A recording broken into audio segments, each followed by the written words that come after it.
जय मसीह की। प्रभु के नाम की स्तुति और महिमा हो। जीसस फैमिली ऑनलाइन आराधना में सभी मेरे प्रिय भाई बहनों का, परिवारों का खुशी के साथ, आनंद के साथ स्वागत करते हैं। एक और सप्ताह परमेश्वर पिता ने अपने अनुग्रह के हाथ में हमें संभाले रखा।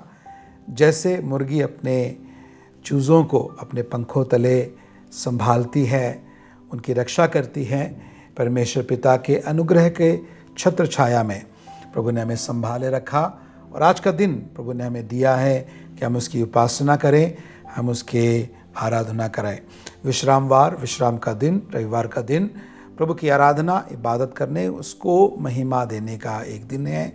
जैसे प्रभु का वचन कहता है कि सारी बातों में हम जो हैं आमदनी में, आशीषों में से हम 10वां अंश दें, वैसे ही हमारे जीवन के 7 दिनों में से एक दिन प्रभु की महिमा के लिए, स्तुति के लिए, आराधना के लिए हम अलग रखते हैं, ताकि प्रभु की महिमा करने के द्वारा हम प्रभु से बरकतों को, आशीषों को पाए और हम अपनी आनंद की पूर्ति को पाए जो प्रभु में है। आइए हम अपनी आंखों को बंद करें, हम प्रार्थना में चलें। जीवित परमेश्वर, सच्चे खुदा, हम आपका स्तुति और आपके नाम की महिमा करते हैं। प्रभु, हमारे ये सौभाग्य है कि हम आपके बेटे बेटियां कहलाएं और आपकी उपस्थिति में आकर आपकी आराधना, उपासना हम कर पाएं। हम धन्यवाद करते हैं कि हम जहां कहीं पर भी हो, आपकी उपस्थिति, आपकी हुजूरी वहां पर हैं। हालांकि हम धन्यवाद करते हैं कि कोविड-19 का वो दौर गुजर गया, लॉकडाउन हट गए, हम अपने अपने कलीसियाओं में, चर्चेस में जाकर प्रभु की आराधना कर पा रहे हैं। लेकिन फिर भी प्रभु जी, इस ऑनलाइन आराधना की मार्फत जो भाई बहन परिवार अलग अलग कारणों से कलीसियाओं में, आराधनाओं में फिजिकली नहीं जा पा रहे हैं, प्रभु ऐसे एक ऑनलाइन प्लेटफॉर्म के द्वारा प्रभु के वचन को सुनने, उसकी इबादत करने और आराधना करने का जो मौका हमें मिला है, हम धन्यवादी हैं। प्रभु जी, आज के हर एक सेवकाई को आपके सामर्थ्य हाथ में सौंपते हैं। आपका सामर्थ का हाथ, आपका अनुग्रह और बरकत का हाथ हमारे संग साथ बना रहे। आपके सामर्थ्य हाथ में और हम अपने आप को सौंपते हैं। अगुवाई करे, महिमा आपकी होने पाए। यीशु मसीह के जीवित और पवित्र नाम में मांगते हैं, आमीन। प्रभु की स्तुति हो। नीति वचन की पुस्तक से पिछले कुछ सप्ताहों से हम एक एक अध्याय से, एक एक आयत के एक छोटे चिंतनों को हम सुनते हुए और समझते हुए आ रहे थे। आज के एक लघु चिंतन के लिए नीति वचन अध्याय 14 उसकी 7वीं आयत, प्रोवर्ब्स चैप्टर 14 वर्स 7। यहां पर लिखा है, मूर्ख से अलग हो जा, तो उससे ज्ञान की बात ना पाएगा। सुनने वाली, समझने वाली और अमल किए जाने योग्य एक बात प्रभु के वचन से हमने सुना है। मूर्ख कौन है? ज़्यादातर हम लोगों को मूर्ख यूं ही उपाधि दे देते हैं। कोई जो ज़्यादा पढ़ाई लिखाई नहीं कर पाता, जो ठीक से पढ़ लिख नहीं पाते, हम तुरंत बोल देते हैं मूर्ख है। या बातों को जो समझदारी से नहीं करता, हम कहते हैं तू मूर्ख है। लेकिन परमेश्वर का वचन किसको मूर्ख कहता है? जो परमेश्वर की सामर्थ को, परमेश्वर के ज्ञान को और परमेश्वर की वाणी को अपने जीवन में से ठुकरा कर उस पर अमल नहीं करता, उस पर नहीं चलता, उसके अनुसार अपने जीवन को जो ढालता नहीं है, परमेश्वर उसे मूर्ख कहते हैं। चाहे वो पढ़ा लिखा होगा, अच्छा जानकार होगा, सांसारिक ज्ञान से भरपूर होगा, लेकिन वो अगर परमेश्वर के ज्ञान को ठुकराता है और अपने ज्ञान को सर्वोपरि स्थान देता है, तो परमेश्वर का वचन कहता है कि वह व्यक्ति मूर्ख है। और हिदायत क्या यहां पर दी गई है कि मूर्ख से अलग हो जा। क्यों? क्योंकि तू उससे ज्ञान की बात ना पाएगा। मैं आप जवान साथियों से, भाई बहनों से ये कहना चाहता हूं, अपने साथ के लोगों को परखिए, जानिए। अगर आप परमेश्वर पर विश्वास करने वाले, प्रभु यीशु के मार्ग पर चलने वाले, उसके वचन की अनुसार अपने जीवन को ढालने की इच्छा रखने वाले एक व्यक्ति हैं, और अगर आपका साथ और दोस्ती और मित्रता अगर एक ऐसे व्यक्ति से है जो इन तमाम बातों को ठुकराता है, निरस्त करता है, तो ऐसे व्यक्ति के साथ के प्रभाव में आप भी अज्ञानता की बात की ओर आप बढ़ सकते हैं। प्रभु का वचन किसी व्यक्ति से बैर रखने के लिए नहीं करता, हमें किसी से बैर नहीं करना है, लेकिन जो व्यक्ति मुझ में एक सकारात्मक प्रभाव छोड़ने की जगह अगर नकारात्मकता का प्रभाव छोड़ रहा है, एक नेगेटिव इन्फ्लुएंस मेरे जीवन में डाल रहा है, जिसकी बदौलत मैं परमेश्वर के ज्ञान और उसकी इच्छाओं के अनुसार उस पर आगे बढ़ने की जगह अगर मैं परमेश्वर की इच्छाओं से दूर जा रहा हूँ, उसकी वाणियों से दूर जा रहा हूँ, उसकी व्यवस्था से दूर जा रहा हूँ, तो ऐसे व्यक्ति जिसके प्रभाव से हम ऐसा कर रहे हैं, प्रभु का वचन कहता है मूर्ख से अलग हो जा, क्योंकि उससे तू ज्ञान की बात ना पाएगा। प्रभु का वचन ज्ञान है, प्रभु के वचन में समझदारी है, और जो व्यक्ति, जो महिला, जो पुरुष, जो साथी प्रभु के वचन पर चलते हैं, उसकी आज्ञाओं को स्वीकारते हैं, उसे सर्वोपरि, परमेश्वर को जो सर्वोपरि मानते हैं, ऐसे व्यक्तियों के साथ अगर आप चलते हैं, एक पॉजिटिव इन्फ्लुएंस, एक सकारात्मक प्रभाव उनके जीवन के द्वारा आपके जीवन में पड़ेगा, और आप भी परमेश्वर की ज्ञान और समझ में आगे बढ़ते जाओगे। अपने साथियों को देखें, किसके साथ आप उठ बैठ रहे हैं, देखें किन की बात आप सुन रहे हैं, देखें, जांचें। अगर वह परमेश्वर की आज्ञा का उल्लंघन करने वाला और उसकी आज्ञाओं को जो है उसका वैल्यू नहीं समझने वाला एक मूर्ख है, ऐसे व्यक्ति से अपने आप को अलग कर लें, क्योंकि आप उससे ज्ञान की बात ना पाएंगे। इन दिनों में प्रभु के भक्तों के संग उठने बैठने और समझने के लिए प्रभु हमें अनुग्रह दे। आइए मिलकर हम उसकी इबादत के लिए अपने मनों को तैयार करें, और इस वक्त क्वायर आगे आएंगे और मिलकर हम प्रभु की इबादत गीतों के द्वारा करें। प्रभु हमें आशीष देवे।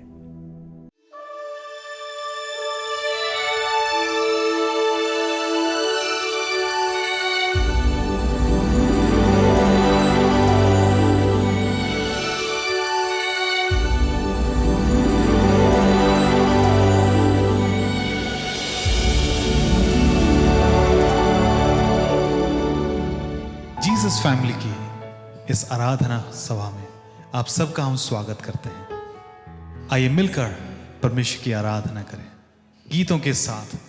भजनकार की तरह हम भी मिलकर यही कहें, निश्चय ये जानो कि यहोवा ही परमेश्वर है, उसी ने हमको बनाया और हम उसी के हैं, हम उसकी प्रजा और उसकी चराई की भेड़ें हैं। आइए मिलकर गीतों के साथ प्रभु की आराधना करें।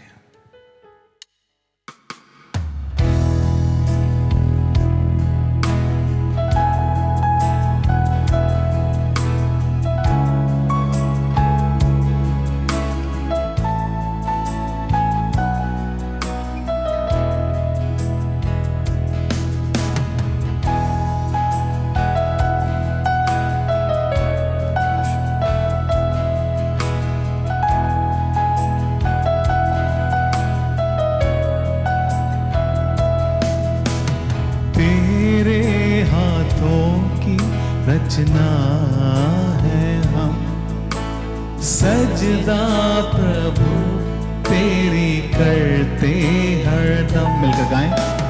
तेरे हाथों की रचना है हम, सजदा प्रभु तेरी करते हरदम। पास तेरे अब आते हैं हम, जीवन हमारे तुझको देते हैं हम। पास तेरे अब आते हैं हम, जीवन हमारे तुझको देते हैं हम। अब्बा पिता मेरे पिता पुकार अधिकार दिया। अब्बा पिता, मेरे पिता, पुकारने का अधिकार दिया।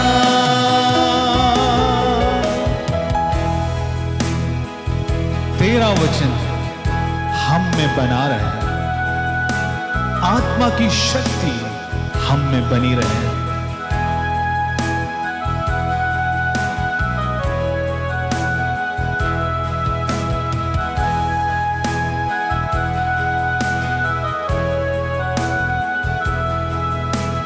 तेरा वचन हम में बना रहे, आत्मा की शक्ति हम में बनी रहे। मिलके गाएं। तेरा वचन हम में बना रहे, आत्मा की शक्ति हम में बनी रहे। पास तेरे अब आते हैं हम, जीवन हमारे तुझको देते हैं हम। पास तेरे अब आते हैं हम, जीवन हमारे तुझको देते हैं हम। अब्बा पिता, मेरे पिता, पुकारने का अधिकार दिया। अब्बा पिता, मेरे पिता, पुकारने का अधिकार दिया।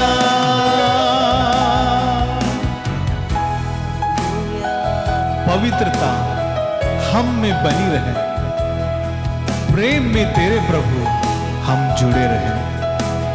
प्रभु तेरा धन्यवाद।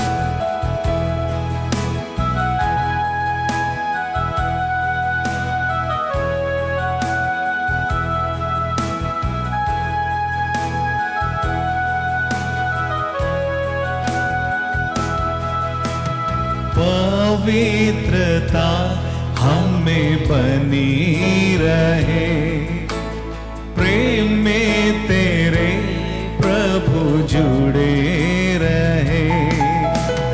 पवित्रता हम में बनी रहे, प्रेम में तेरे प्रभु जुड़े रहे। पास तेरे अब आते हैं हम, जीवन हमारे तुझको देते हैं हम।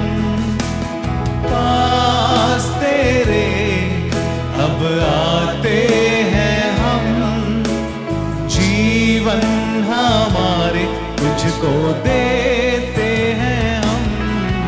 अब्बा पिता, मेरे पिता, पुकारने का अधिकार दिया। अब्बा पिता, मेरे पिता, पुकारने का अधिकार दिया। तेरे हाथों की रचना है हम, सजदा प्रभु तेरी करते हरदम। मिलके गाएं।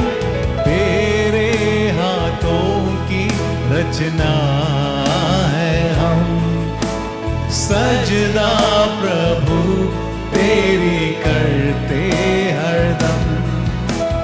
पास तेरे अब आते हैं हम, जीवन हमारे तुझको देते हैं हम। पास तेरे अब आते हैं हम, जीवन हमारे तुझको देते हैं हम। अब्बा पिता,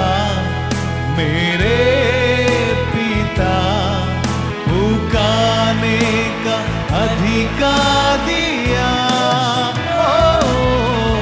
अब्बा पिता, मेरे पिता, पुकारने का अधिकार दिया। अब्बा पिता, मेरे पिता, पुकारने का अधिकार दिया। अब्बा पिता, मेरे पिता, पुकारने का अधिकार दिया। हाँ पिता परमेश्वर, हम आपका धन्यवाद करते हैं क्योंकि आपने हमें यह अधिकार दिया कि हम तुझे अब्बा और पिता कहकर पुकार सकते हैं। प्रभु इस सौभाग्य के लिए हम आपका धन्यवाद देते हैं, धन्यवाद देते हैं, धन्यवाद देते हैं। आमीन, आमीन, हालेलुया, हालेलुया। यस, परमेश्वर की हजूरी में हम लोग इस बात को हम सीख पा रहे हैं कि परमेश्वर आपका और मेरा रचयिता है। वो सारी सृष्टि का रचने वाला है।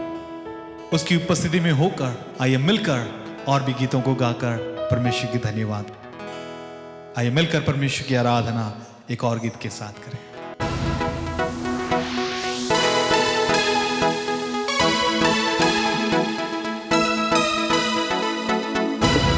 आइए ताली बजाकर प्रभु का धन्यवाद करें।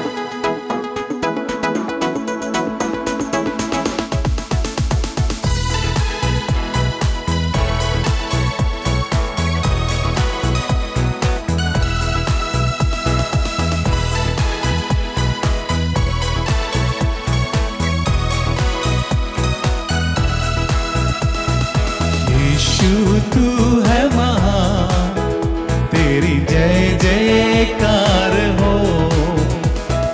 यीशु तू है महान, तेरी जय जयकार हो। हो तेरी जय जयकार, हो तेरी जय जयकार, हो तेरी जय जयकार, हो तेरी जय जयकार। Hallelujah, hallelujah, hallelujah, hallelujah, hallelujah गाए हम। Hallelujah, hallelujah, hallelujah, hallelujah, hallelujah गाए हम। यीशु तू है महान, तेरी जय जयकार हो। मिलके कहें, यीशु तू है महान, तेरी जय जयकार हो। तूने रची ये सारी सृष्टि, ये कितनी सुंदर है। पंछी भी तेरे गुण गाते हैं, गाता है मेरा मन।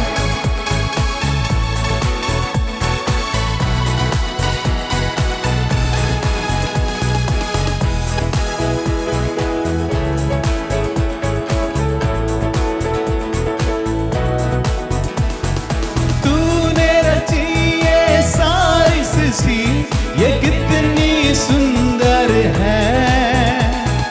पंछी भी तेरे गुण गाते, गाता है मेरा मन। तूने रची ये सारी सृष्टि, ये कितनी सुंदर है। पंछी भी तेरे गुण गाते, गाता है मेरा मन। सिरजनहारा, पालनहारा, तेरी जय जय हो। सिरजनहारा, पालनहारा, तेरी जय जय हो। यीशु तू है महान, तेरी जय जयकार हो। मिलके कहें करवा, यीशु तू है महान, तेरी जय जयकार हो। वो यीशु जो आपकी और मेरी हिफाजत करता है, वो जीवन जल देता है। तो क्यों न हम मिलकर उसकी आराधना दिल की गहराइयों से, ओ हालेलुया।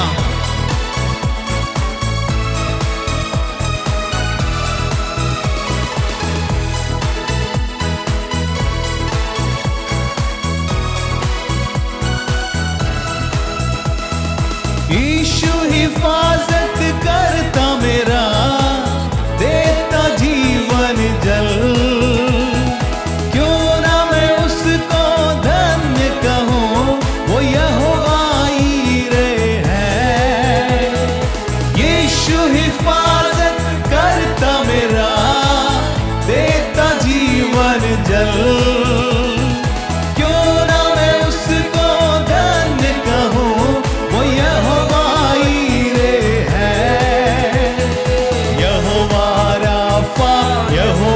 शालो तेरी जय जय हो,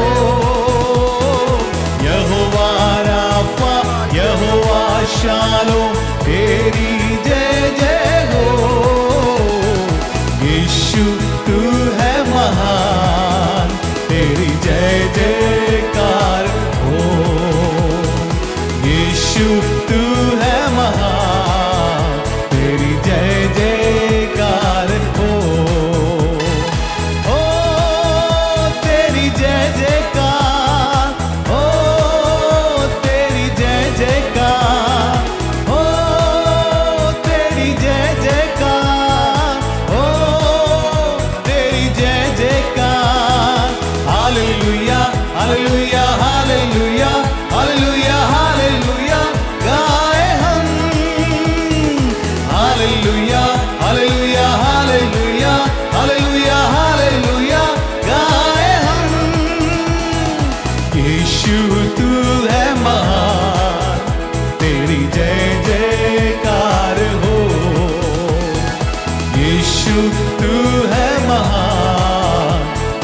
जय जयकार हो। जय देने वाले प्रभु यीशु को कोटि कोटि धन्यवाद। जीवन देने वाले प्रभु यीशु को जीवन भर धन्यवाद। ताली बजाकर मिलकर गाएं। जय देने वाले प्रभु यीशु को कोटि कोटि धन्यवाद। जीवन देने वाले प्रभु यीशु को जीवन भर धन्यवाद। हालेलुया हालेलुया गाएंगे, आत्मा से भरकर नाचेंगे। हालेलुया हालेलुया गाएंगे, आत्मा से भरकर नाचेंगे। यीशु जिंदा है, वो आने वाला है। यीशु जिंदा है, वो आने वाला है।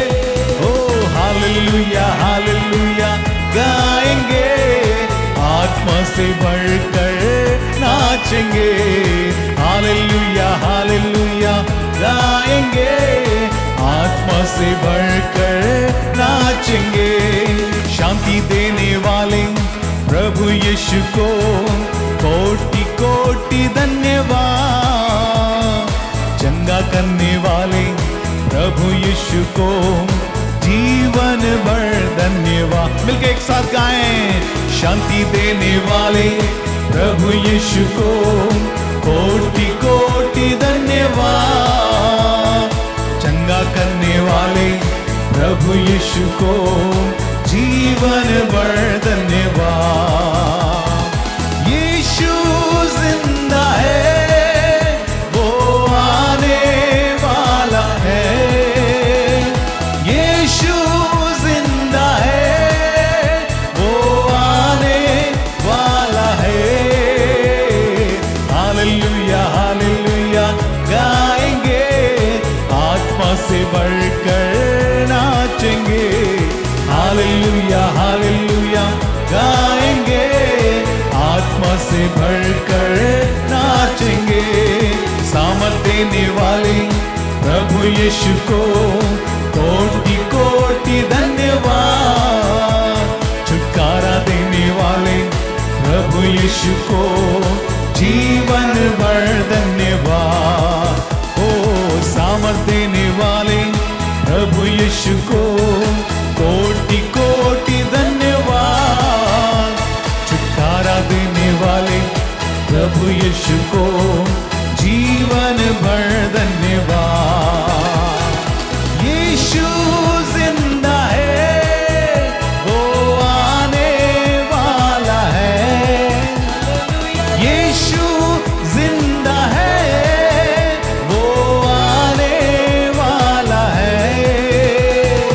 हालेलुया हालेलुया गाएंगे, आत्मा से बढ़कर नाचेंगे।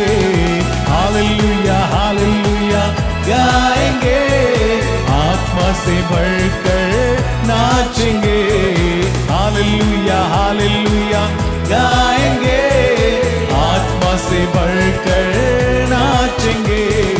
हालेलुया हालेलुया गाएंगे, आत्मा से बढ़कर नाचेंगे। हालेलुया हालेलुया गाएंगे, आत्मा से बढ़कर नाचेंगे।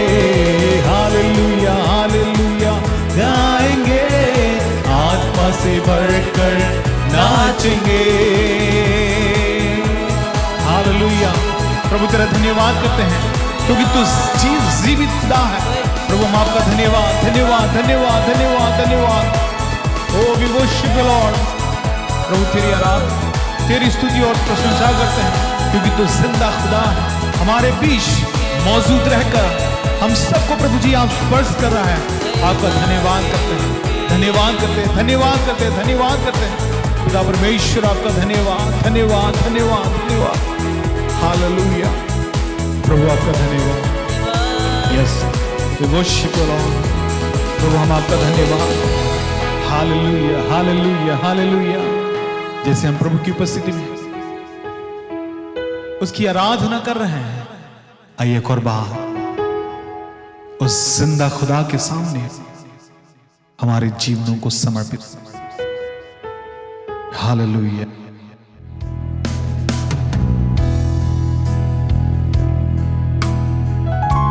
ओ रबा शतुर रबा। Thank you Jesus.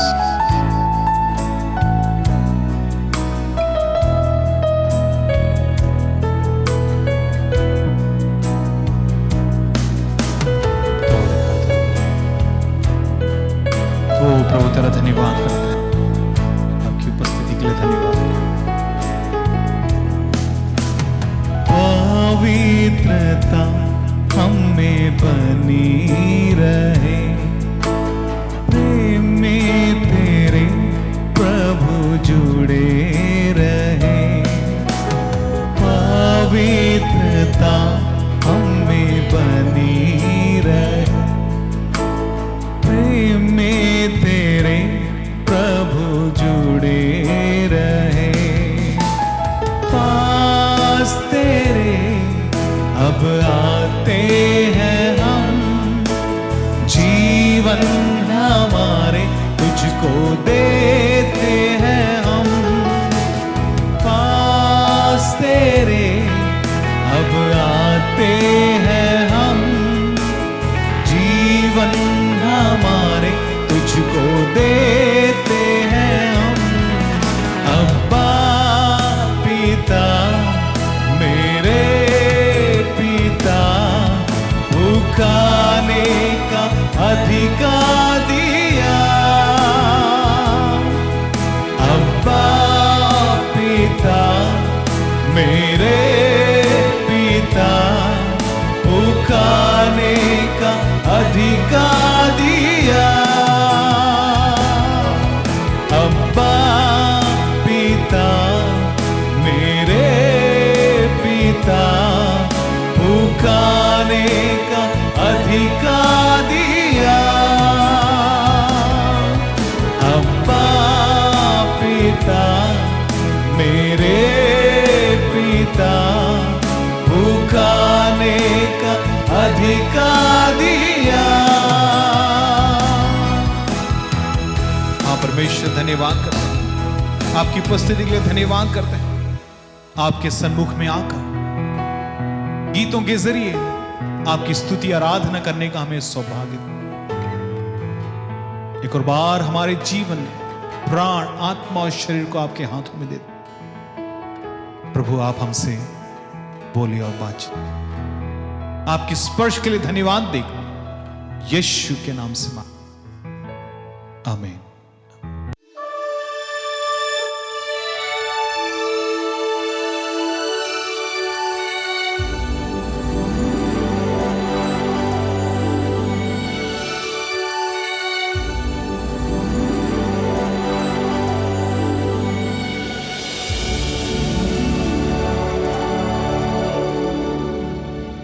प्रभु की स्तुति हो। एक अच्छी आराधना के गीत या गीतों के द्वारा प्रभु की आराधना करने के लिए प्रभु ने हमें मदद किया है। अब वक्त है कि हम मध्यस्थता की प्रार्थना करें। प्रभु के दास हमारे बीच में वे आगे आएंगे और हमारे ही बीच में से जिन लोगों ने पिछले दिनों हमें लिखकर खत के द्वारा, व्हाट्सएप के द्वारा, फ़ोन के द्वारा जिन्होंने प्रार्थना विषयों को बतलाया है, उनके विषयों को एक कॉमन ग्राउंड में खड़े होकर आमतौर पर उन विषयों के लिए एक मध्यस्थता की प्रार्थना किया जाएगा। ये मिलकर हम प्रभु के दास के साथ एक दूसरे के विषयों के लिए हम प्रार्थना में मध्यस्थता करें। God bless.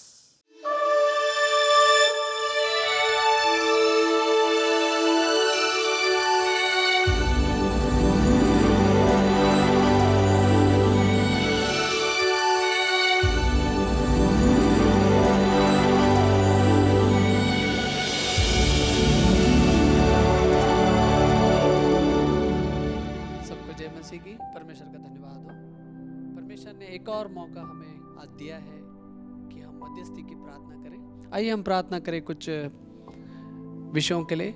और परमेश्वर का वचन कहता है, मांगो तो तुम्हें दिया जाएगा। आमीन। मत्ती 7:7 में इस प्रकार से लिखा है। हमें इस वचन को हम क्लेम करके हम प्रार्थना करेंगे। कुछ भाई बहन बीमार हैं, उनके चंगाई के लिए हम प्रार्थना करेंगे। कैंसर से और श्वास संबंधी बीमारी, अलग अलग बीमारियों से पीड़ित है, हम उनके चंगाई के लिए हम प्रार्थना करेंगे।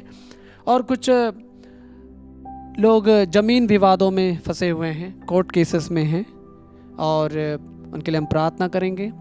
कुछ लोग के परिवारों में शांति नहीं है, उसके लिए हम प्रार्थना करेंगे।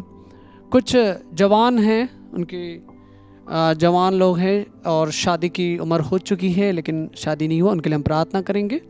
और भवन की निर्माण के लिए प्रार्थना विनती दिया गया, उसके लिए हम प्रार्थना करेंगे कि भवन का निर्माण पूरा होने पाए। धन की आवश्यकता जो है वो परमेश्वर पूरा करने के लिए भी हम प्रार्थना करेंगे। आइए हम प्रार्थना करें। Hallelujah, hallelujah. परमेश्वर पिता, मैं धन्यवाद देता हूँ प्रभु इस समय के लिए प्रभु।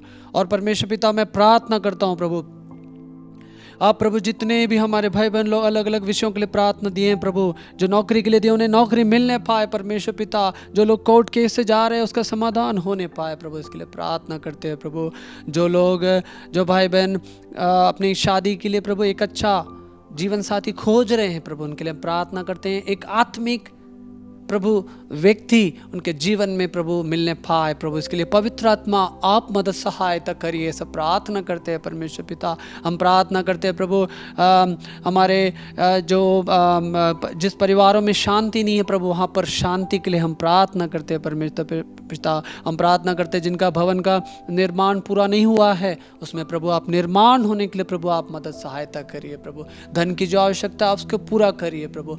एक बार फिर हर एक प्रभु विषयों को आपके हाथों में सौंपता हूँ। प्रार्थना सुनने के लिए धन्यवाद, यीशु मसीह के नाम से मैं प्रार्थना करता हूँ प्रभु, आमीन, आमीन, हालेलुया। आइए हम लोग और एक विषयों के लिए हम प्रार्थना करेंगे जो पढ़ाई और एडमिशन से संबंधित हम प्रार्थना करेंगे। कुछ जो भाई बहन लोग हैं उन लोग अपने OET का एग्ज़ाम देने जा रहे हैं, IELTS का एग्ज़ाम देने के लिए जा रहे हैं। कुछ लोग कुछ हमारे जो वंदना मसीह के बच्चे वह पढ़ाई कर रहे हैं, उनके लिए भी हम प्रार्थना करेंगे। बच्चों के लिए पढ़ाई के लिए, फुलमणि पंगा के बेटे के लिए प्रार्थना करेंगे अच्छे पढ़ाई के लिए। और साथ ही साथ जो बहन ने अपनी उच्च शिक्षा के लिए एडमिशन के लिए प्रार्थना विनती मांगा है, उस बहन के लिए हम प्रार्थना करेंगे। और साथ ही साथ हम प्रार्थना करेंगे नर्मदा राठौड़ के पति के लिए कि उनके जीवन में भी प्रभु आशीष दे, अच्छे स्वास्थ्य में रह गए और प्रभु उनको अपने महिमा के लिए इस्तेमाल करे। आइए हम लोग मिलकर इन विषयों के लिए प्रार्थना करें। Hallelujah, hallelujah, hallelujah. परमेश्वर पिता, मैं धन्यवाद देता हूँ प्रभु इस समय के लिए प्रभु, और ख़ास तौर से परमेश्वर पिता मैं इन विषयों के लिए प्रार्थना करता हूँ प्रभु। जितने भी हमारे भाई बहन प्रभु एग्ज़ाम के लिए प्रार्थना विनती भेजें प्रभु, उनके लिए हम प्रार्थना करते हैं प्रभु। कुछ लोग OET के एग्ज़ाम लिखने जा रहे हैं प्रभु, आप बुद्धि ज्ञान से परिपूर्ण करिए प्रभु, अच्छे से एग्ज़ाम लिखने पाए प्रभु और अच्छे मार्क्स पाने पाए, इसके लिए हम प्रार्थना करते हैं। जो लोग एडमिशन के लिए देख रहे हैं प्रभु उच्च शिक्षा के लिए, उनको भी आप अच्छा एडमिशन दीजिए, उस बहन के लिए हम प्रार्थना करते हैं प्रभु। और ख़ासतौर से प्रार्थना करते हैं वंदना मसीह के बच्चों के लिए प्रभु, उनको भी प्रभु अच्छे से पढ़ाई करने के लिए मदद सहायता करिए प्रभु। और फुलमणि पंगा के बेटे के लिए भी प्रार्थना करते हैं, उन्हें भी आप अच्छा प्रभु पढ़ाई करने के लिए मदद करिए। आप माता पिता के भय में बढ़ने के लिए प्रभु मदद सहायता करिए, आत्मिकता में बढ़ने के लिए प्रभु मदद सहायता करिए प्रभु। आपकी सुरक्षा में उन बच्चों को रखिए प्रभु, सब प्रार्थना करते हैं परमेश्वर पिता। और प्रार्थना करते हैं प्रभु नर्मदा राठौड़ के पति के लिए भी प्रभु, उन्हें भी आप जीवन में आशीष दीजिए प्रभु, अच्छा स्वास्थ्य दीजिए, सब प्रार्थना करते हैं। एक बार फिर प्रभु हर एक विषयों को आपके हाथों में सौंपते हैं। प्रार्थना सुनने के लिए धन्यवाद, यीशु मसीह के नाम से मैं प्रार्थना करता हूँ प्रभु, आमीन।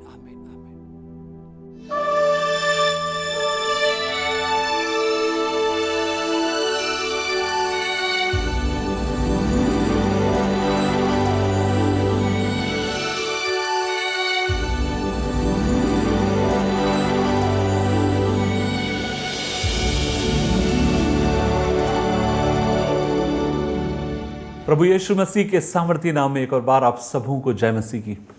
ये मेरे लिए फिर से सौभाग्य की बात है कि जीवित परमेश्वर के वचन को आप सब तक लेकर आना, और मैं विश्वास करता हूं आज के संदेश के द्वारा परमेश्वर अपनी आशीष को आपकी जिंदगी के ऊपर उंडेलेंगे और प्रभु निश्चय आज बहुतों से बात करने जा रहे हैं। अजीजों, आज का जो मनन का भाग जो मैंने लिया है आपको मुझे मिलता है पतरस, पहला पतरस अध्याय 2 और उसकी 19 और 20 आयत। लिखा है, क्योंकि यदि कोई परमेश्वर का विचार करके अन्याय से दुख उठाता हुआ क्लेश सहता है तो वह सुहावना है। क्योंकि यदि तुमने अपराध करके घूंसे खाए धीरज धरा तो इसमें क्या बड़ाई की बात है। पर यदि भला काम करते हुए दुख उठाते हो और धीरज धरते हो तो यह परमेश्वर को भाता है। और तुम इसी के लिए बुलाए भी गए हो, क्योंकि मसीह ने तुम्हारे लिए दुख उठाकर एक आदर्श दे गया कि तुम उसके पद चिन्हों पर चलें। आइए दुआ करें। प्रभु जी, हम धन्यवाद देते हैं, हम मिलकर आज तेरे पास आते हैं। प्रभु जी, अपने आप को तेरे वचन के सामने हम उघाड़े करके रखते हैं और दुआ करते हैं कि आज तेरा वचन हमारी जिंदगियों में जुम्बिश करे। प्रभु जी, तेरा वचन हमारी जिंदगियों में आज बात करे, हमारे विश्वास को बढ़ाए, तेरी ओर देखने के हमारे नजरिए को बदले, तू सहायता कर।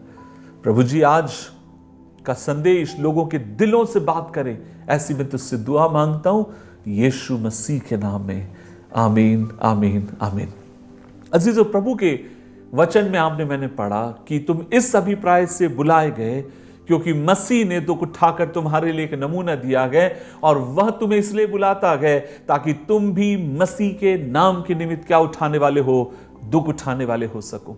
अजीजों, एक बात मैं आपसे कहना चाहता हूं और वो ये है, हर व्यक्ति के जीवन में एक बुलाहट जो परमेश्वर जोड़ कर देता है, और वह बुलाहट ये है, प्रभु ने दुख उठाया गया और वो आपको भी बुलाता गया क्योंकि मैंने दुख उठाया और तुम्हारे लिए एक चिन्ह रखा, और तुम्हें भी क्या उठाना होगा, दुख उठाना होगा। और अजीजों, एक बात आपसे ये भी कहूंगा कि मसीहों में कोई भी व्यक्ति दुख से अछूता नहीं रहेगा, कोई भी व्यक्ति दर्द से अछूता नहीं रहेगा। हर व्यक्ति जो अपने आप को परमेश्वर का भक्त कहता है, उसे आग की भट्टी से होकर जाना पड़ेगा। उदाहरण के लिए आप अब्राहम के बारे में देखिए, आप अय्यूब की जिंदगी के बारे में देखिए। एक ही दिन के भीतर पूर्व के देश का सबसे धनी आदमी कंगाल हो जाता है, उसके 10 बच्चे मर जाते हैं, उसको राख के ऊपर बैठना होता है, उसका शरीर भी उसका साथ छोड़ने लगता है, उसे दुख से होकर जाना पड़ा। आप याकूब को देखिए, आप प्रभु के भक्तों के विषय में देखिए, आप दाऊद को देखिए, उसे भी सताव से होकर, दुख से होकर जाना पड़ा। आप हमारे उद्धारकर्ता प्रभु यीशु मसीह की जिंदगी को देखिए। जब उन्होंने परमेश्वर के वचन का प्रचार करना शुरू किया, आप और मैं देखते हैं उन्हें भी दुख से होकर और नाना प्रकार के सताव से होकर उनको जाना पड़ा। तो इसलिए मैं कहना चाहता हूं, हर एक व्यक्ति जो अपने आप को परमेश्वर का भक्त कहता है, ऐसी एक परिस्थिति से उसको होकर जाना पड़ेगा। लेकिन एक और बात मैं इसके साथ ये भी कहना चाहता हूं, और वो ये है, क्या हर बार एक व्यक्ति मसीह के लिए दुख उठाता है? नहीं। क्या हर बार एक व्यक्ति जिसकी जिंदगी में दुख आता है, क्या उसका कारण यीशु मसीह ही होता है? नहीं। अजीजों, मैं एक बार देख रहा था कि अलग अलग कारण से आप और मैं क्या करते हैं, आपकी मेरी जिंदगी के भीतर सताव आता है, आपकी मेरी जिंदगी को दुखों से होकर जाना पड़ता है। और पहला कारण जो मैं देखता हूं, और वो ये है जिसके बारे में पतरस बात करता है, जो हमने पढ़ा यहां पर उसके 20 पद में, 2 का 20, क्योंकि यदि तुमने अपराध करके घूंसे खाए और धीरज धरा तो इसमें क्या बढ़ाई। जीवन में कई बार दुख आता है, जीवन में कई बार संकट आता है, जीवन में कई बार आपको मुझे संघर्ष होकर जाना पड़ता है। और उसका बड़ा कारण यह है, कई बार हमारी मूर्खताओं के कारण हम क्या करते हैं, हमें सताव से होकर जाना पड़ता है। यदि आप अन्य लोगों के ईश्वरों के ऊपर अगर आप कटाक्ष करते हैं, यदि आप अन्य धर्मों के लोगों के ऊपर अगर आप कटाक्ष करते हैं, एक मसीह होने के नाते मैं आपसे कहना चाहता हूं, निश्चय और वाजिब है वे लोग आपका विरोध करेंगे, वे लोग आप दुखी होकर आपके ऊपर हमला करेंगे। इसलिए मैं आपसे कहना चाहता हूं, आप और मैं जब एक विश्वासी हैं, हमारा कर्तव्य है हम औरों का सम्मान करें। हां, हम आराधना प्रभु यीशु मसीह की करते हैं, लेकिन आपके मेरे पड़ोस में जो लोग रहते हैं, हम उनके ईश्वरों का आदर करते हैं। हमें मूर्खता के कारण दुख उठाने की जरूरत नहीं है। मेरे को याद है एक कहानी, आज से काफी साल पहले की बात है। उन दिनों में रायबरेली में मैं कुछ समय लगभग 1 साल मैंने प्रभु यीशु मसीह की सेवकाई करी। मैं और मेरे एक मित्र थे जिनका नाम अनिल था, और उनको हिंदी नहीं आती थी, वो उस समय हिंदी सीख रहे थे और मैं हिंदी जानता था। और हम लोग रायबरेली जो शहर है उसके गलियों में घूम घूम कर प्रभु यीशु मसीह का प्रचार कर रहे थे। और मुझे अभी भी याद है, एक दिन की बात है, हम लोग गाँव से मिलकर आ रहे थे, मैं और पास्टर अनिल। और आते समय क्योंकि हम लोग हम उम्र थे, और मेरा मित्र जिसका नाम अनिल है, हम दोनों आपस में बहुत हंस रहे हैं, मजाक कर रहे हैं। और तब मेरे मित्र ने मुझसे कहा, पास्टर किशोर, क्या आप जानते हैं प्रभु ने मुझे एक वरदान दिया? मैंने कहा, क्या वरदान है? वो कहते हैं बाइबल के भीतर 9 वरदान है और प्रभु ने मुझे 10वां एक वरदान दिया। मैंने कहा, कौन सा वरदान? और वो कहते हैं, आपको पता है मैं भैंस की आवाज निकाल सकता हूं। और मुझे याद है, इस तरीके से रोड था, रोड के बगल में एक नहर है और नहर के बगल में एक बड़ा सा मैदान है, और वहां पर लगभग 10-15 भैंसें वहां बैठी हुई थी। और हम लोग आपस में हंसी मजाक कर रहे हैं। मैंने अपने मित्र को बोला, भैंस की आवाज निकाल के दिखाओ ना। और तब मेरे मित्र ने भैंस की जोर से वहां करके आवाज निकाली, और मैं कभी उस मंजर को भूल नहीं सकता हूं। हम लोग जब चल ही रहे और हंस रहे, उतने में एक भैंस उठकर खड़ी हो गई और वो हमको घूर कर देखती है। और आप कल्पना करिए, वो भैंस ऐसा लगता है जैसे मानो बड़ी क्रोधित है और हमारे ऊपर हमला करना चाहती है, और वो बिल्कुल हमारे तरफ दौड़ कर आ रही थी। लेकिन बीच में तो छोटी सी नहर थी, और हम लोग रोड से हम लोगों ने दौड़ लगानी शुरू कर दी, और हम लोग दौड़ रहे हैं, हमारे बगल में भैंस भी वहां करके दौड़ रही है। और तब मैंने पास्टर अनिल को कहा, पास्टर अनिल, क्या आपने भैंस को क्या कह दिया ऐसी बात कि वो नाराज हो गई? उन्होंने कहा, पास्टर जी मेरे को मालूम नहीं है, मैंने तो भैंस की आवाज निकाल दी। और मैंने कहा, कहीं ऐसा तो नहीं है आपने भैंस की आवाज निकाल के भैंस को गाली दे दी हो और उसको बुरा लग गया? उन्होंने कहा, मेरे को नहीं मालूम, मैंने तो आवाज निकाल दी और भैंस अब हमारे पीछे भाग रही। मैं आपसे कहना चाहता हूं, इतनी तेजी से तो अपनी जिंदगी में मैं कभी भागा नहीं होगा जितनी तेजी से उस दिन में भागा। और मैं घर आकर हंस रहा था, लेकिन मैं ये भी सोच रहा था, मान लीजिए अगर ये भैंस अगर कूद कर आ जाती और हम दोनों को टक्कर मार के गिरा देती, पता एक विश्वासी होने के नाते हम क्या कहते? शैतान ने हम पर क्या किया? हमला कर दिया। लेकिन क्या ये सच्चाई होती? बिल्कुल नहीं। कई बार आप और मैं मुसीबत में फंसते हैं अपनी मूर्खता के कारण। कई बार आप और मैं मुसीबत से होकर जाते हैं, सताव से होकर जाते हैं, क्योंकि हम एक विश्वासी होने के नाते ऐसी ऐसी मूर्खता के काम करते हैं जिसके कारण आप और मैं सताए जाते हैं। दूसरी बात जो मैंने देखी है, क्यों एक व्यक्ति सताव से होकर जाता है, याकूब की किताब में आप और मैं उस बात को पढ़ते हैं, और वो ये है, याकूब की किताब अध्याय 4 उसकी 7 आयत लिखा है, इसलिए अपने आप को परमेश्वर के अधीन करो और शैतान का विरोध करो, वह तुम्हारे सामने से क्या हो जाएगा? भाग खड़ा होगा। जब आप और मैं परमेश्वर के अधीन में रहना पसंद नहीं करते, जब आपको मुझे लगता है कि मुझे खुदा की जरूरत नहीं है, मुझे यीशु की जरूरत नहीं है, मुझे प्रभु के वचन के अधीन में रहने की जरूरत नहीं है, मैं अपने आप में बढ़िया हूं, मैं स्वतंत्रता के साथ जीना चाहता हूं, मुझे प्रभु के वचन को मानने की जरूरत नहीं है, मेरा प्रभु मुझे आशीष देता रहेगा। लेकिन ध्यान दीजिए, जब आप और मैं खुदा के अधीन में रहना जब इंकार कर देते हैं, बाइबल कहती है आप और मैं ऐसे समय में शैतान के एक बड़े टारगेट बन जाते हैं। कैसे हम शैतान का सामना करते हैं? बाइबल कहती है प्रभु के अधीन हो जाओ। प्रभु के अधीन में जब आप और मैं हो जाते हैं, प्रभु के तत्वधान में जब आप और मैं आ जाते हैं, और तब वो समय होता है जब आप और मैं शैतान का सामना करते हैं और उसे आपके मेरे सामने से भागना होगा। दूसरा कारण, जब प्रभु के वचन के आप और मैं अधीन रहने को अस्वीकार करते हैं। तीसरी बात मैंने देखी है, क्यों आपके मेरे जीवन के भीतर सताव आता है, और उसके बारे में पतरस की किताब कहती है, पहला पतरस अध्याय 1 और उसकी आप और मैं देखते हैं, पहला पतरस अध्याय 1 और उसकी 6 और 7 आयत, और वहां पर इस तरीके से लिखा है, इस कारण तुम मग्न होते हो, यद्यपि आवश्यक है कि अब भी कुछ दिनों के लिए नाना प्रकार की परीक्षाओं के कारण दुख में हो, और वह इसलिए है क्योंकि तुम्हारा परखा हुआ विश्वास, जो आग से ताए हुए नाशमान सोने से कई अधिक बहुमूल्य है, यीशु के प्रकट होने पर प्रशंसा और महिमा और आदर का कारण ठहरे। सुनिए, बाइबल कहती है प्रभु हमें दुखों से लेकर जाता है, प्रभु हमें सताव से लेकर जाता है। मेरे भाई और बहनों, प्रभु इसलिए भी सताव से लेकर जाता है क्योंकि वो आपको मुझे पवित्र करना चाहता है, वो आपके मेरे विश्वास को बढ़ाना चाहता है, वो आपके मेरे जीवन को और अधिक मजबूती के साथ वो आपको मुझे खड़े करना चाहते हैं। आज की सबसे बड़ी दुख की बात यह है, आज की जो मसीहत को आप और मैं देख रहे हैं, मुझे डर लगता है क्योंकि आज की जो मसीहत है वो ऊपर की तरफ बढ़ना चाहती है, और अच्छी बात है आप ऊपर की तरफ बढ़ना चाहते हैं, लेकिन बाइबल हमेशा आपको मुझे चेतावनी देती है, और वो ये कहती है मसीह में जड़ पकड़ते जाओ। सो जितना एक व्यक्ति ऊंचाइयों पर जाता है, उतना ही उस व्यक्ति को मसीहत में गहराई में जाने की जरूरत है, ताकि गहराई में आप और मैं नींव जड़ पकड़ते गए और आप और मेरी इमारत ऊपर की तरफ चलते चले जाती है। प्रभु हमें दुखों में से लेकर जाता है ताकि वो हमें विश्वास सिखा सके। प्रभु हमें दुखों में से लेकर जाता है ताकि वो हमें पवित्रता ही सिखा सके। प्रभु हमें तकलीफों में से लेकर जाता है ताकि आपके मेरे स्वभाव और चरित्र को वो निखार सके। और मैं आपसे कहना चाहता हूं, जब आप और मैं सताव और दुखों से होकर जाते हैं, घबराइए मत, व्याकुल मत हो जाइए। ऐसे समय प्रभु के ऊपर आश्रय रहिए। आप जहां पर काम करते होंगे मेरे भाई मेरी बहन, वहां पर आप सताए जाते होंगे, मसीह के कारण लोग आपकी निंदा करते होंगे, यीशु मसीह के नाम के कारण लोग आपके ऊपर तरह तरह का इल्जाम लगाते होंगे, लोग आपके ऊपर आपके परमेश्वर को लेकर कटाक्ष कर कर कहते होंगे, कहां है तुम्हारा यीशु जिसका तुम बड़ा नाम लेते हो। लेकिन मैं आपसे कहूंगा, इससे पहले आप मुंह खोलकर उन्हें जवाब दें।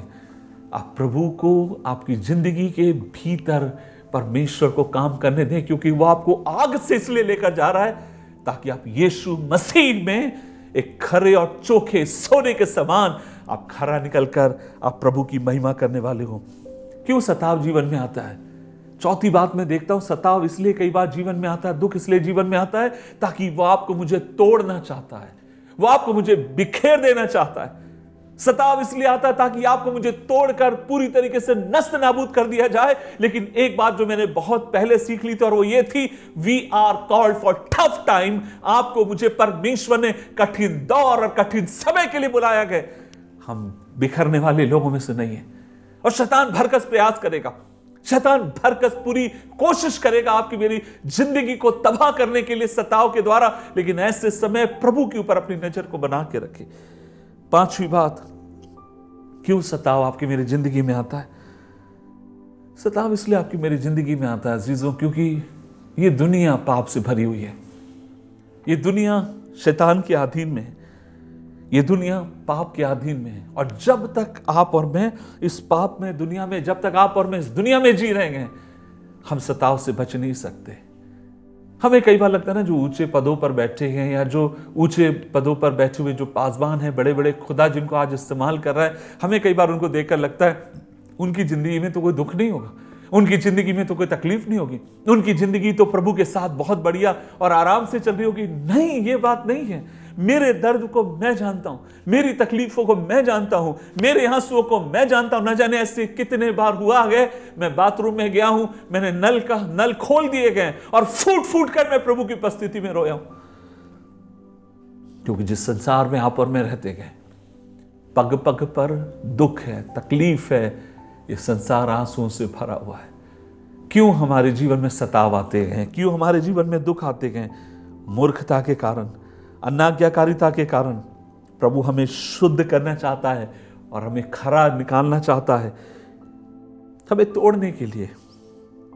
और पांचवी बात जो मैंने कही और वो ये है, जो मैंने देखी और वो ये है, ये संसार पाप से भरा हुआ है, दुख से भरा हुआ है, और इसलिए आपको मुझे सताव से होकर जाना पड़ेगा। लेकिन महत्वपूर्ण बात यह है, हर व्यक्ति को सताव से होकर जाना पड़ेगा, लेकिन महत्वपूर्ण बात यह है, एक विश्वासी होने के नाते हमारा प्रत्युत्तर क्या है?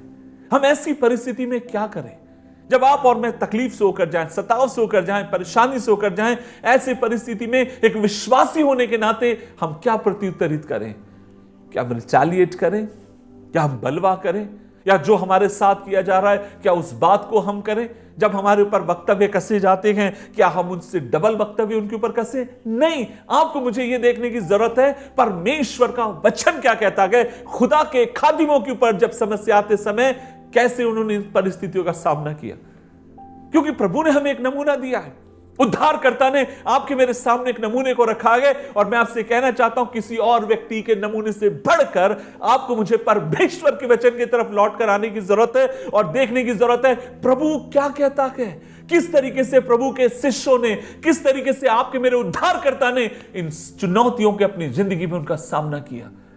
अजीजों, प्रेरितों के काम की किताब एक बार मैं पढ़ रहा था, और आप और मैं देखते प्रेरितों के काम की किताब वो जगह है जहां पर सताव से कलीसिया को होकर जाना पड़ा। प्रेरितों के काम की किताब वो जगह है जहां पर प्रभु की आत्मा उतरती है, बड़े बड़े चमत्कार होते हैं, लेकिन कलीसिया को तितर बुतर होकर भी जाना होता है। परमेश्वर के कई खादिमों को अपनी जिंदगी प्रभु की सेवकाई के लिए दांव पर लगानी होती है। किस तरीके से चेलों के जीवन में जब सताव आया, पहली शताब्दी में किस तरीके से परमेश्वर के भक्तों ने उसका प्रत्युत्तर दिया। मैं इस बात को देख रहा था प्रेरितों के काम की किताब अध्याय 4 के भीतर, जब सताव आया, जब चेलों के ऊपर तकलीफें आई, किस तरीके से प्रभु के भक्तों ने इसका प्रत्युत्तर दिया। और मैं देखता हूं 4 बातें परमेश्वर के सेवकों ने करी, जिन्हें आज मैं आपके साथ बांटना चाहता हूं, और मैं विश्वास करता हूं इन बातों को आप अपनी जहन में उतारें। मैं खुदा से दुआ करता हूं कि वो मेरी जहन में दें, ताकि जीवन में जब दुख और तकलीफ आते समय इन बातों को हम स्मरण रखें और प्रभु में मजबूती के साथ आगे की तरफ बढ़ सकें। मैं पहली बात देखता हूं, जब चेलों के जीवन में सताव आया, चेलों ने क्या किया। प्रेरितों के काम की किताब अध्याय 4 उसकी 23वीं आयत लिखा है, वे छूटकर अपने साथियों के पास आए, तो कुछ प्रधान याजकों और पुरनियों ने उनसे कहा, उनको सुना दिया। यह सुनकर वे एक चित होकर ऊंचे शब्द से उन्होंने कहा, हे स्वामी, तू वही है जिसने स्वर्ग और पृथ्वी और समुद्र जो कुछ उसमें बनाया, और तूने अपने पवित्र आत्मा के द्वारा अपने सेवक हमारे दाऊद के मुख से कहा। यहां पर आप और मैं देखते हैं चेले पकड़ लिए गए। क्या अपराध था उनका? अपराध यह कि वे यीशु का प्रचार करते गए। क्या अपराध था शिष्यों का? उनका अपराध यह है वे यीशु ही खुदा कर इस बात का लोगों को बताते गए। उनको पकड़ लिया गया, उन्हें बेतों से पीटा गया, उन्हें कैद खाने में डाल दिया गया, और जब वे लोग वहां से छूट कर आते हैं, उन्होंने क्या किया? कौन सा काम वे लोग करते हैं? जब सताव से होकर जाते समय किस काम को उन्होंने किया? और बाइबल कहती है जब वे लोग छूट कर आते हैं, आने के बाद उन्होंने क्या काम किया? वे अपने साथियों के पास गए और कुछ प्रधान याजकों और सब मिलकर उन्होंने ऊंचे शब्दों से परमेश्वर को पुकारना शुरू किया। अजीजों, मैं एक बात आपसे कहना चाहता हूं, समस्याएं कभी भी, इंग्लिश में कहते हैं, आपको मुझे बिटर ना करे, लेकिन आपको मुझे बेहतर करे। आपको मुझे कमजोर ना करे, आपको मुझे बेहतर करने पाए। आपको मुझे तोड़ने ना पाए, आपको मुझे परमेश्वर में उठाकर ये चीजें खड़ी करने वाली हो जाए। चेलों के जीवन में जब तकलीफ आते समय पहला काम उन्होंने किया, वे इकट्ठा होते गए, परमेश्वर से प्रार्थना करते गए। वे इकट्ठा होते गए, अपने परवरदिगार की तरफ अपनी नजरों को लगाते गए। वे इकट्ठा होते गए और परमेश्वर से प्रार्थना करना बंद नहीं करते। लेकिन बहुत दुख के साथ आज मैं आपसे कहना चाहता हूं, जब हमारे जीवन में जरा सी धमकियां आती हैं, दुख आते हैं, चुनौती आते हैं, हम पहला काम क्या करते हैं? हम पहला काम ये करते हैं, जितनी जल्दी हो सके, जितने लोगों को हो सके, हम व्हाट्सएप पे शेयर करना शुरू करते हैं। मेरे लिए दुआ करो, मेरे लिए प्रार्थना करो, मुझे प्रार्थना में उठाए रखो। मेरे भाई, मैं तुझसे ये पूछना चाहता हूं, जब तू व्हाट्सएप कर रहा है, अच्छी बात है, सैकड़ों लोगों तक तू ये खबर पहुंचाना चाहता है, बहुत अच्छी बात है, लेकिन क्या तूने इस विषय के लिए प्रभु से प्रार्थना की? क्या तूने इस विषय को अपने परमेश्वर की उपस्थिति में रखा? नहीं रखा। लेकिन उसके एवज में तू क्या करता रहा? इसके एवज में यहां पर मैं क्या करते गए? जितनी जल्दी हो सके लोगों को खबर भेजते गए। मैं आपसे कहूं, कई बार प्रार्थना कराना हमारा मकसद नहीं होता है। हमारा मकसद यह होता है ताकि लोगों की सिंपैथी, लोगों की सहानुभूति यहां पर मैं प्राप्त कर सके। चेलों ने ऐसा नहीं किया। उन्होंने लोगों को इकट्ठा किया, उन्होंने इस बात के लिए खुदा से दुआ करी और मिलकर ऊंचे शब्दों से परमेश्वर को पुकारा। प्रभु को पुकारने लगे, प्रभु को प्रार्थना में ढूंढने लगे। काफी साल पहले की बात है, जब मैं कानपुर में रहता था। एक ब्रदर है जिसको मैं बहुत ज्यादा प्यार करता हूं और जिसका नाम है अरविंद, उसका नाम है। और उसने एमआर का कोर्स किया, बहुत ज्यादा मेरे क्लोज है भाई। उसने एमआर का मेडिकल रिप्रेजेंटेटिव का कोर्स किया और एक दवाई कंपनी में वो काम करता था। और उसका काम ये था कि अलग अलग जगहों पर जाकर दवाइयों के बारे में डॉक्टर्स को बताता। एक दिन की बात है, अकबरपुर नामक एक जगह पर वो एक डॉक्टर से मिलने के लिए गया। काफी देर तक इंतजार करना पड़ा और बाद में जब डॉक्टर के पास जाने के लिए मौका मिला, डॉक्टर ने पूछा आपका नाम क्या? उन्होंने कहा मेरा नाम अरविंद है।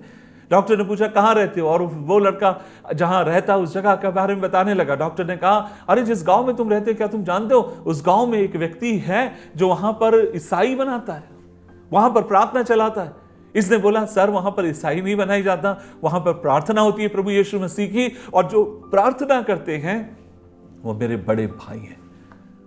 जैसे ही डॉक्टर को मालूम पड़ा इसके बड़े भाई प्रार्थना करते हैं और ये डॉक्टर के पास बैठा हुआ मेडिकल रिप्रेजेंटेटिव बनकर डॉक्टर साहब गंदे शब्दों में गाली देते हैं और कहते हैं यहां से उठकर खड़ा हो जा। अरविंद पूछता है मेरा अपराध क्या है? वो कहते हैं तेरा अपराध जो भी हो यहां पर दिखना नहीं, यहां से तू निकल। और अरविंद को वहां से भगा दिया गया। इससे पहले वो अपने ऑफिस पहुंचता, डॉक्टर साहब ने उसके ऑफिस में फोन कर दिया और उसके बारे में कुछ उल्टी सीधी खबर उनको दे दी। और देने के बाद जब अरविंद अपने ऑफिस पहुंचता है, पहुंचने के बाद वहां पर बॉस उसका इंतजार कर रहा है, ये कहते हुए एक तरफ पेपर है जिसपे तुझे ये लिखना है कि तू अब से लेकर यीशु मसीह से तेरा कोई मतलब नहीं है, नहीं तो दूसरे तरफ एक और पेपर है जिसके ऊपर तुझे ये लिखना है आज तू कंपनी से रिजाइन कर रहा है। ये लड़के को समझ में नहीं आ रहा है, जवान बच्चा, इसको मालूम ही नहीं पड़ रहा है मेरे साथ क्या हो रहा है। और तब ये कहता है कि सर ये तो मैं लिख नहीं सकता हूं कि मैं यीशु से प्रार्थना नहीं करूंगा, मैं तो लिख ही नहीं सकता हूं कि मैं यीशु को त्याग दूंगा। लेकिन ये कहता है सर मेरा अपराध तो बताइए। बोले नहीं, हमें बताने की जरूरत नहीं है। और उस समय इस बच्चे को वहां काम करते हुए 23 दिन हो चुके थे और ये कहता है मेरे 23 दिन काम किया, मेरी तनख्वाह दो। मेडिकल वालों ने जिस जगह पर वो काम कर रहा था वहां के लोगों ने कहा हम तेरी तनख्वाह नहीं देंगे, हम तुझे 1 रुपए नहीं देंगे। और 23 दिन काम करने के बाद यह लड़का अपने काम को छोड़ देता गया और घर पर वापस आता है। इसलिए मुझे फोन किया, बहुत दुखी था, रो भी रहा था। मैंने उसको अपने पास बुलाया, मैंने कहा अरविंद एक काम करो, तुम मेरे घर पर आ जाओ।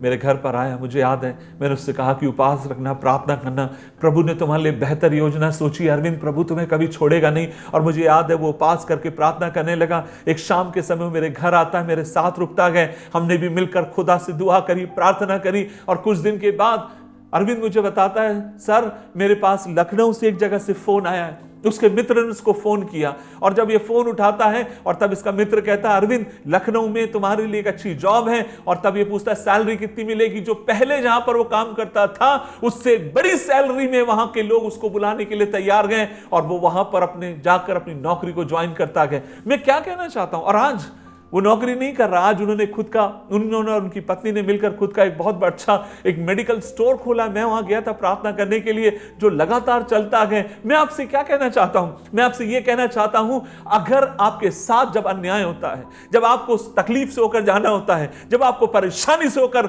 मसीह के नाम के लिए जाना होता है, अपने आप को कठोर और कड़वा मत होने दीजिए, लेकिन प्रार्थना में अपने आप को परमेश्वर के सामने उंडेल दीजिए, क्योंकि आपका परमेश्वर विश्वास योग्य है आपकी मेरी परिस्थितियों को बदलने के लिए। और चेले इस बात को जानते थे।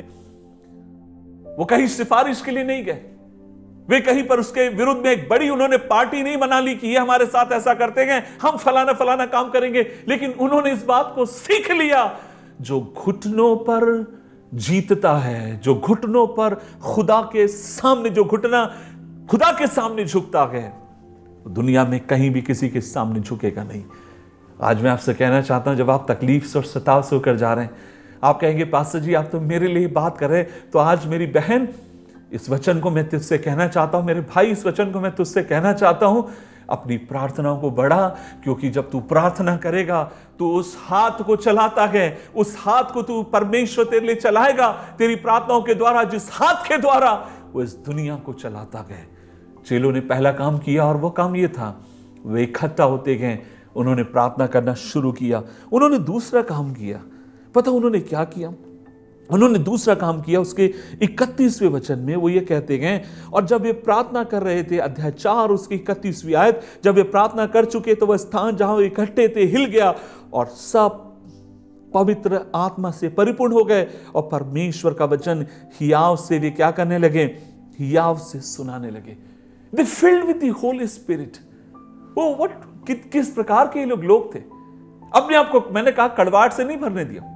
दर्द था, तकलीफें थी, बेतों की उनके अंदर मार थी, लेकिन उस दर्द से अपने आप को भरने की बजाय ये चुनाव करते गए अपने आप को खोलने के लिए पवित्र आत्मा के सामने, और कहते गए प्रभु तू अपनी आत्मा से मुझे क्या कर? अपनी आत्मा से परमेश्वर तुझे भर। अजीजों, इस बात को मैं लगातार प्रैक्टिस करते आ रहा हूं काफी लंबे समय से।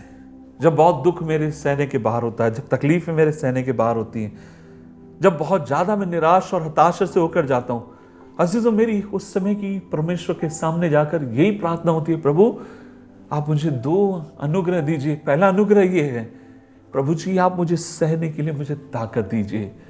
दूसरा मुझे अनुग्रह ये दीजिए, प्रभु आपकी आत्मा से आप मुझे भर दीजिए, क्योंकि मुझे पता है तेरी आत्मा मुझे ताकत देने के लिए विश्वास योग्य है, ताकि इस दर्द के समय में इस चीज का मैं सामना करने पाऊं। पवित्र आत्मा सिर्फ हाथों को हिलाने के लिए नहीं दिया गया। पवित्र आत्मा सिर्फ आपको इस तरीके से प्रकट करने के लिए नहीं दिया गया जैसे कोई बड़ी शक्ति आपके ऊपर विराजमान होगी।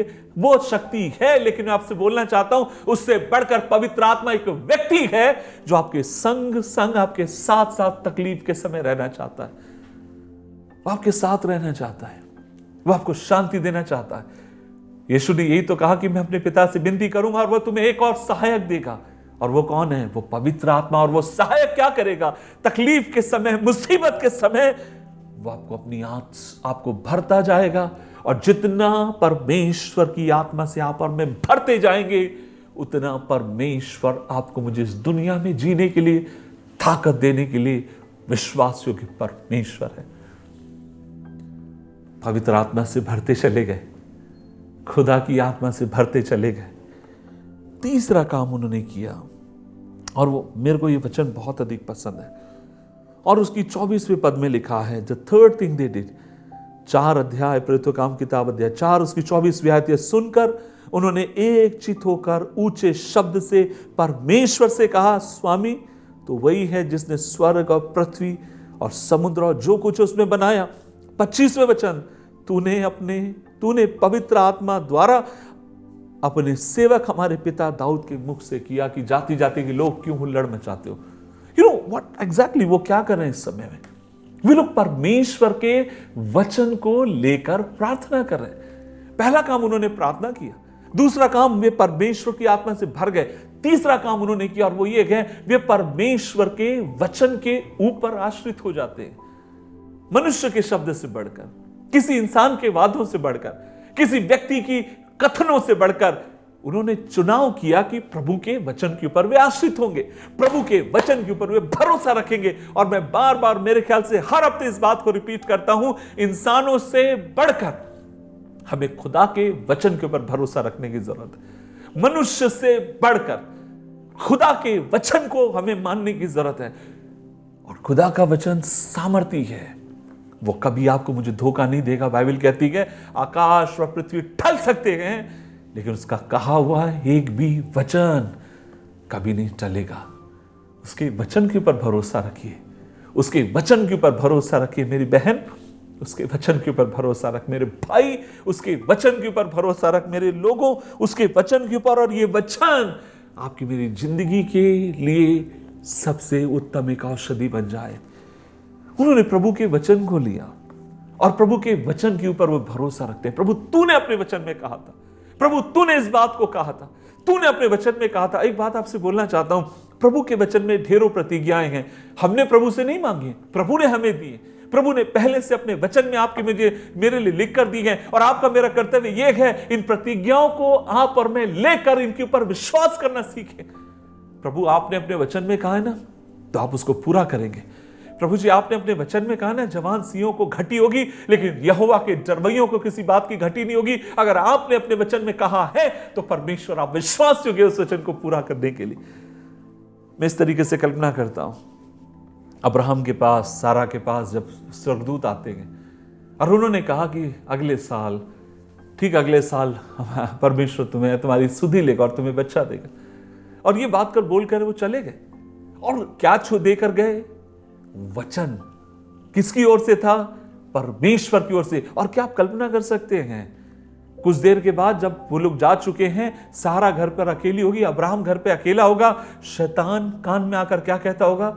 अरे कभी तुमने सुना है इतने बूढ़े लोगों को बच्चा हुआ? क्या कभी तुमने सुना है किसी से कि इतने बूढ़े लोग इतिहास में कभी माता पिता बने हैं? क्या तुमने कभी सुना है किसी के साथ ऐसे हुआ? पता वो क्या कर रहा होगा शैतान? उस वचन के प्रति उनके मन में डाउट लेकर आता होगा। लेकिन पता है बाइबल क्या कहती है? उन्होंने मरी हुई दशा में भी परमेश्वर के वचन के ऊपर भरोसा किया। खुदावन इस दशा में भी उनकी सुधि ले सकता है। आज मेरे वचन को सुनने वाले मेरे भाई, मेरी बहन, अगर तू कहे कि तेरे साथ कोई नहीं है, अगर तू कहे कि तेरा बोलने वाला, तेरी सुनने वाला कोई नहीं है, मैं यही बात कहना चाहता हूं कि खुदा के वचन और उसकी प्रतिज्ञाओं को ले ले। उसकी प्रतिज्ञाएं सामर्थी हैं तेरी जिंदगी को राख में से उठाकर चट्टान पर खड़ा करने के लिए। छोटा था, कोई नहीं था हमारी तरफ से बोलने वाला। हम लोग उस समय प्रभु को नहीं जानते थे। एक दिन की बात है, मेरे छोटा भाई पड़ोस में किसी से लड़ा है और उनके घरदार के सारे लोग आगे मेरी माँ से लड़ने के लिए। कोई नहीं था, मैं छोटा था, मैं अपनी माँ के बगल में खड़ा हूँ, हमारे तरफ से बोलने वाला कोई नहीं था। और तब उतने में मैं देखता हूँ मेरे एक मामा जी का बेटा वहां पर दौड़ कर आता है और वो हमारी तरफ से लड़ने लगा। और सुनकर देखकर मुझे बहुत अच्छा लगा, कोई तो है जो हमारी तरफ से बोल रहा है। लेकिन आज मैं एक बात आपसे कहना चाहता हूँ, ठीक उसी प्रकार आज अगर आपकी तरफ से बोलने वाला, आपकी सुनने वाला, आपकी समझने वाला कोई है नहीं है, लेकिन खुदा की प्रतिज्ञाएं आपको कभी धोखा नहीं देंगी। खुदा की प्रतिज्ञाएं कभी आपको छोड़कर नहीं जाएंगी। खुदा की प्रतिज्ञाएं विश्वास योग्य हैं। जिस परिस्थिति में आप हैं, आपकी जिंदगी, आपके परिवार को बनाने की वे सामर्थ्य रखती हैं। प्रभु की प्रतिज्ञाओं को लेकर, नाम बनाम लेकर वे परमेश्वर से प्रार्थना करते हैं। लास्ट नॉट द लीस्ट, उन्होंने प्रभु से एक प्रार्थना करी। क्या प्रार्थना करी? उन्होंने प्रभु से यह प्रार्थना करी, अध्याय 4 उसकी 29वीं आयत 29 अब हे प्रभु, उनकी धमकियों को देख और अपने दासों को यह वरदान दे कि वे तेरे वचन को हियाव से क्या कर सके, सुना सके। दूसरे शब्दों में क्या कह रहे हैं प्रभु जी? हिंदी में लिखा वरदान दे, लेकिन दूसरे शब्दों में लिखा है कि प्रभु जी गिव अस ग्रेस, कि ऐसी परिस्थिति में भी हम तेरे वचन का प्रचार कर सके। ऐसी परिस्थिति में भी हम तेरे नाम को ऊंचा कर सकें। प्रभु हम चुन सकते हैं भाग जाना, लेकिन हम दुआ करते हैं तेरा अनुग्रह तू हमें दे, ताकि तेरा अनुग्रह में ताकत दे हर परिस्थिति में सामना कर कर तेरे नाम से आगे की तरफ बढ़ने के लिए। आज हमें प्रभु के अनुग्रह की जरूरत है। प्रभु का अनुग्रह आपको मुझे अनुग्रह देगा। प्रभु का अनुग्रह आपको मुझे ताकत देगा। प्रभु का अनुग्रह आपको मुझे शक्ति देगा। अगर आप दर्द से होकर जा रहे हैं, जीवन में आंसुओं से होकर जा रहे हैं, परिस्थितियों के विपरीत आप होकर जा रहे हैं, जीवन में आप कहेंगे पास्टर जी मैं एक ऐसी परिस्थिति में फंसा हूं, मुझे मालूम नहीं है मैं क्या करूं, खुदा के अनुग्रह पर आश्रित हो जा। उसके अनुग्रह में ताकत है। जब तू उसके ऊपर भरोसा रखेगा, रखेगी, वो तेरी जिंदगी को बदल कर अपने मानिदो तुझे बनाएगा। प्रेरितों की जिंदगी आपको मुझे सिखाती है, जब दर्द और दुख और सताव आते समय प्रार्थना में परमेश्वर प्रार्थना करना ना भूलें। तकलीफ और सताव में से होकर जाते समय पवित्र आत्मा से भरना ना भूलें। जब तकलीफ और सताव से होकर जाते समय उसके वचन पर आश्रित होना ना भूलें। लास्ट नॉट द लीस्ट, जब तकलीफ और समस्याओं से होकर जाते समय, जब आपको लगता है कि आपके लिए सहना बहुत मुश्किल है, प्रभु के अनुग्रह के ऊपर आश्रित हो जाए। आज आपको प्रभु के अनुग्रह की आवश्यकता है। आज मुझे प्रभु के अनुग्रह की आवश्यकता है। मेरे दर्द को मैं जानता हूं, मेरी तकलीफ को मैं जानता हूं, आपके दर्द, आपके आंसू, आपकी तकलीफ को आप जानते हैं, लेकिन प्रभु धर्मी है अपने अनुग्रह से आपकी और मेरी जिंदगी को भरने के लिए। दुख से होकर जाते समय, सताव से होकर जाते समय, प्रभु का अनुग्रह, प्रभु की शांति, प्रभु की तसल्ली आपको मुझे हिम्मत दे, आपको मुझे ताकत दे।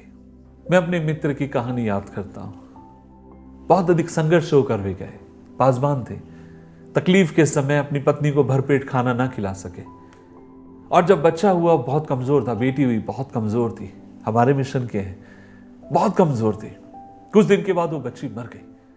मरने के बाद लोग उनको, उस बच्ची को दफनाने के लिए गए और वहां पर उस खुदा के खादिम के पास पहुंचे ताकि उनको शांति दे सके। लोगों को समझ में नहीं आ रहा है कैसे उनको शांति दें, कैसे उनसे किस तरीके की बात उनसे करें, क्या बोले उन्हें को। और तब ऐसे समय जब सोच ही रहे थे सब लोग, एक व्यक्ति एक ऊंचे शब्दों में गीत गाता और कहता है, यहोवा ने दिया, यहोवा ने लिया, यहोवा का नाम धन्य। कौन गा रहा था? जिसने अपनी बेटी को खोया, वो अपने हाथ में अपनी बेटी को रखकर गीत गाता है, यहोवा ने दिया, यहोवा ने लिया, यहोवा का नाम धन्य है। कहां से ताकत मिलती है? प्रभु के अनुग्रह से, प्रभु के अनुग्रह से। आज मुझे सुनने वाले मेरे भाई, मेरी बहन, मैं अपनी आत्मा में महसूस कर सकता हूं और देख सकता हूं लोगों के आंसू बहते हुए।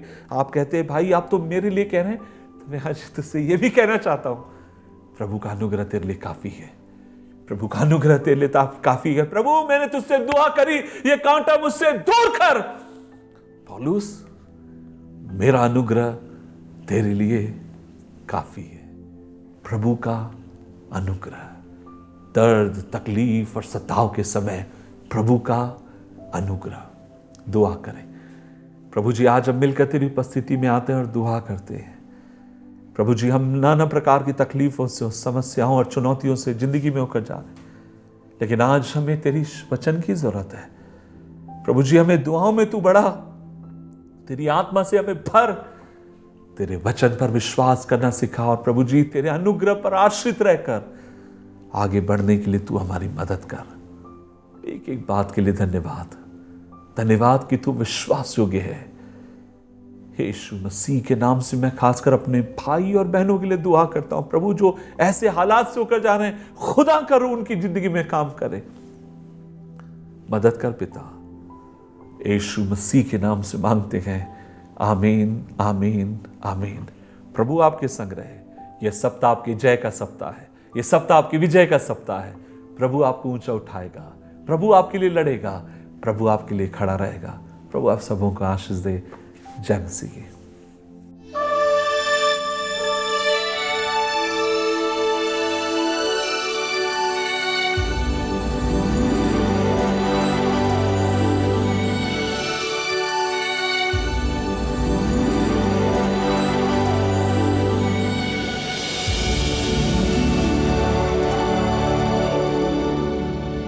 प्रभु की स्तुति हो, प्रभु के नाम की महिमा हो।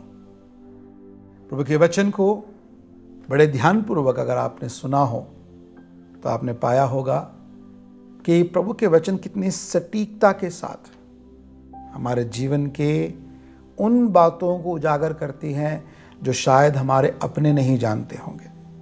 कई बार हम चौंक जाते हैं, अरे ये तो मेरी ही कहानी है, ये तो मेरी ही जीवनी है, ये तो मेरी ही जीवन की कथा है।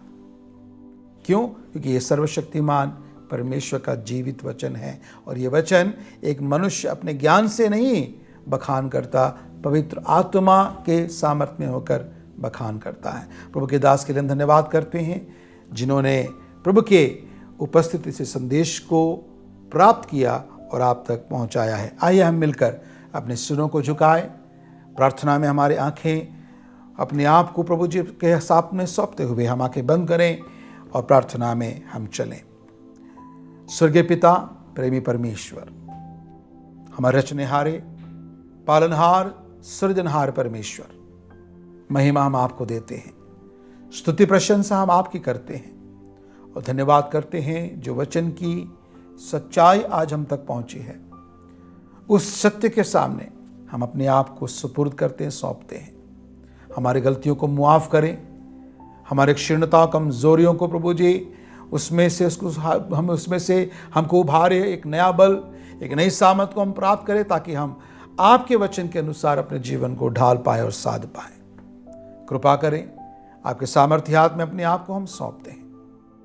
और प्रभु आज आपके दास के द्वारा जो वचन आया है, उसके द्वारा प्रभु हम आपके वचनों के अनुसार चलने वाले व्यक्ति बन जाए।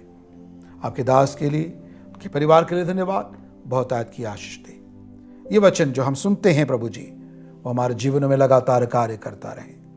जो भाई बहन, जवान, बच्चे जिन्होंने प्रभु के वचन को सुना है, उनके जीवन में सकारात्मक ये छाप छोड़ने पाए। सब पर आपकी कृपा दृष्टि बनी रहे। अद्भुत चंगाइयों में सबको चला।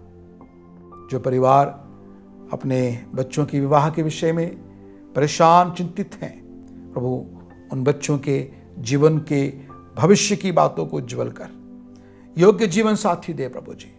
विवाह संपन्न होने के लिए मदद कर। जो भी जरूरतें हैं स्वर्गीय भंडार से पूरा करें। माता पिता के चिंताओं को जानने वाले परमेश्वर, उनका चिंता का कारण दूर हो, एक अच्छे मसीही परिवार बनकर प्रभु की सेवा करने के लिए लोगों को तैयार करें। आदर आपको देते हैं। इस पूरे सप्ताह हमारे संभालें, अपने आगमन के लिए तैयार कर। यीशु के सामर्थ्य नाम में मांगते हैं, आमीन। अपने हाथों को उठाएं, आशीर्वचन को ग्रहण करें। अब हमारे पिता परमेश्वर का प्रेम, उसके पुत्र यीशु मसीह का अनुग्रह, निरंतर हमारे बीच बने रहने वाले पवित्र आत्मा की सहभागिता और संगति अब से लेकर प्रभु यीशु के दोबारा आमद तक हमारे बीच बनी रहे। आमीन, आमीन, आमीन।